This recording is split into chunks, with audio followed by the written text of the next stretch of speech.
Herkese selamlar değerli dostlar. Daha önce videosunu yaptım ve bu taktiği anlatmıştım. Şimdi net bir şekilde karşınıza göstereceğim. Kapaktan da anlaşıldığı gibi %25, %30, %80'lere varan yükselişler yakalayacaksınız. Ama temkinli olmak zorundasınız. Değerli dostlar, bu videoyu yakın zamanda çektim. Ne göstereceğiz? Bir coin'in en ucuz bölgeye düştükten sonra pusuya yatacağız. Göstereceğim taktikle, sistemle işleme gireceksiniz. En az %25, %30, %80'e varan yükselişler elde edeceksiniz. Bu video çok önemli. Dinlemenizi, izlemenizi tavsiye ederim. Hadi gelin anlatıma geçelim. Şimdi değerli dostlar, CoinGlass sitesine geleceğiz. CoinGlass sitesine geldikten sonra burada data bölümü var. Data bölümüne basıp RSI Map kısmına gireceksiniz. Buraya girdikten sonra burası beklesin bir e, TradingView'e dönelim değerli dostlar. Şimdi en son Telegram grubunda bir coin paylaştık, short pozisyon verdik ve sabah TP'mizi aldık, kapattık. Şimdi değerli dostlar, bizim yapacağımız şey şu. Gösterelim. Uzun süre takibimizde olan bir coin'di değerli dostlar. Günlükte bu sistemi, bu taktiği hatta ben bu videoyu çektikten sonra Telegram'da bulunan arkadaşlar hemen araştırma yaptılar ve iki üç tane coin bulmuşlardı. Bir tanesi bu STO coin'di ve bizim söylediğimiz sisteme yönelik bir pozisyon takipteydik. Fakat biz işlemde olduğumuz için öncesinde bu işlemi konuşmuş vermiştik. Bakın %90'lara varan bir yükseliş sergilemiş. Bizim hesabımıza, kitabımıza göre şurada %25'lik bir TP'si de var. Tabii stop yükselterek götürülebilir. Nedir bu taktik? Şimdi onu anlatalım.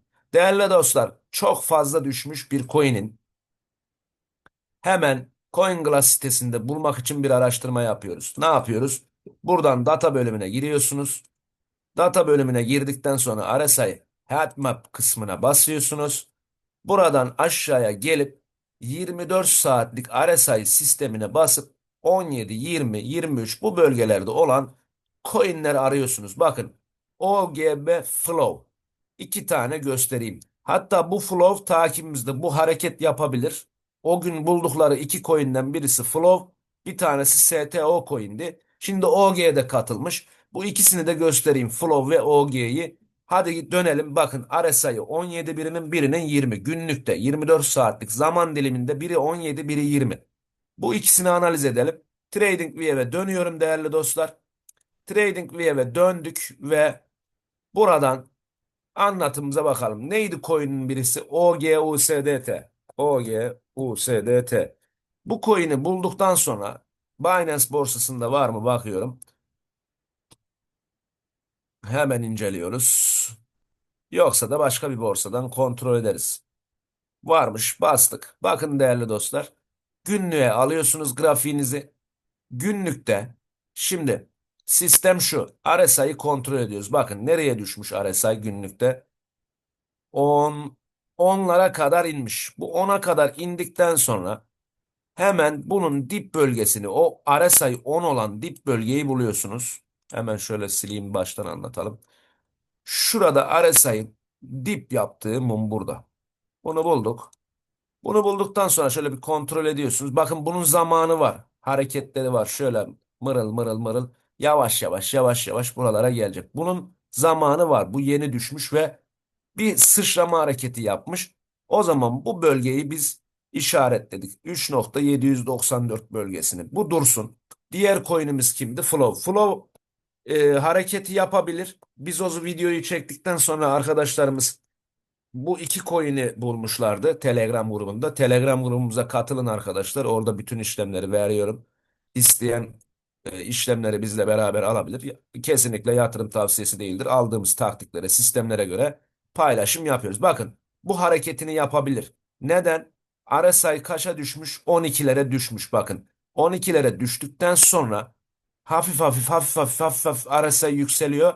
RSI kendini toparlamış. Yani bizim bu bölgelere, bu bölgelere veya bu bölgelere bir hareket düşüş yaptıktan sonra işlemin yükselmesini bekleyeceğiz. Bu arkadaş hazırlanmış, hazırlanıyor. Diğer STO işleminde tekrar göstereceğim. Bakın ne yapıyoruz? Hemen RSI'nin dip yaptığı fitilden tepe yaptığı yani sıçradığı yere bir fibo çiziyoruz. Bu fibonun ayarlarını da videolarda verdim. O videoları izleyip alabilirsiniz. Şimdi şuna dikkat edin. Flow coin şu halde, Star coin'i gösterdim biraz önce. Şu an yükselmiş, %18 geri çekilmesini yapmış ki normal %90 gitmiş bir coin'den bahsediyoruz. Şimdi RSI bakın nerelere inmiş.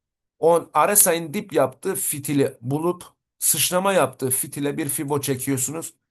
Ve zaten şu kısımlarda biz burada yüksek kar marjı güttüğümüz için ne yapacağız? Hemen 5x 10x çok fazla geçmeyin. Çünkü burada bakın coin buradan da sıçrayıp yükselebilir. Buralardan da gidebilir. Ama makul giriş noktası şurasıdır. Şu bölgelerden işlem almayı düşünebilirsiniz. Anında fitille oraya salıp tekrar yükseliyor. Burada ne kadarlık bir stop pay var? Baya baya var bakın gördüğünüz gibi. O zaman ne yapalım? Biz Star buradan sıçramıştı. Bunu da böyle bir hesabımıza katalım. Şurası bizim ilk TP birimiz olsun. Şu bölge TP birimiz olsun. Buraya bir tane bayrak bırakabilirsiniz. Daha sonra İşte en son düşüşe sebep olan tepelere kadar yükselişini sergilediği düşünülürse şurası da en max şu kısmın üstü. TP2 olsun. Buraya kadar tutulabilirse %110, %132'lik yükselişlere karşılık geliyor. Flow hazırlanıyor.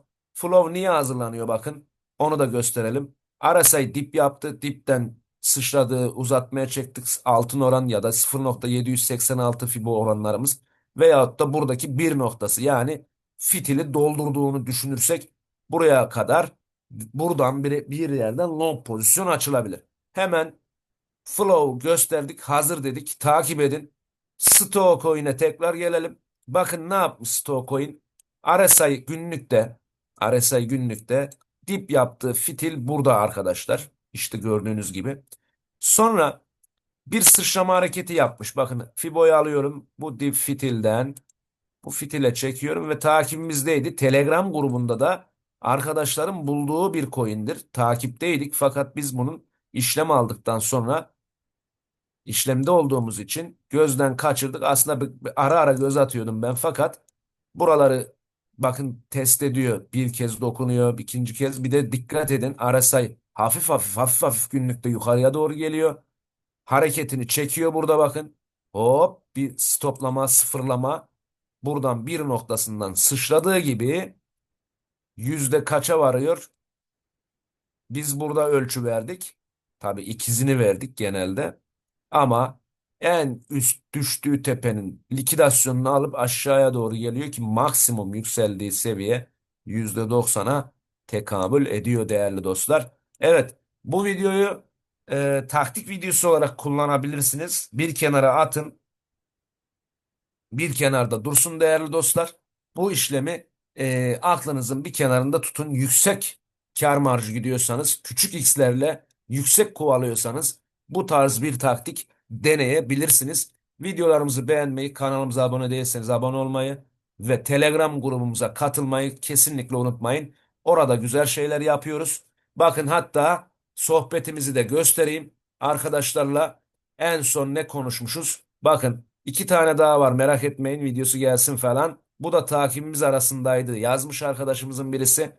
Ve dikkat edin evet bu coin sözde takibimizdeydi umarım ders olur diye yazmış bir arkadaşımız. Gördüğünüz üzere biz bunu daha önceden konuşmuştuk ve videosunu da zaten yapmıştık. Bu görsel sizlere bunun bir kanıtı olmuş olsun. Videoyu da detaylıca tekrar anlatmış oldum. Hepinizi seviyorum. Başka videolarda görüşmek üzere. Hoşça kalın.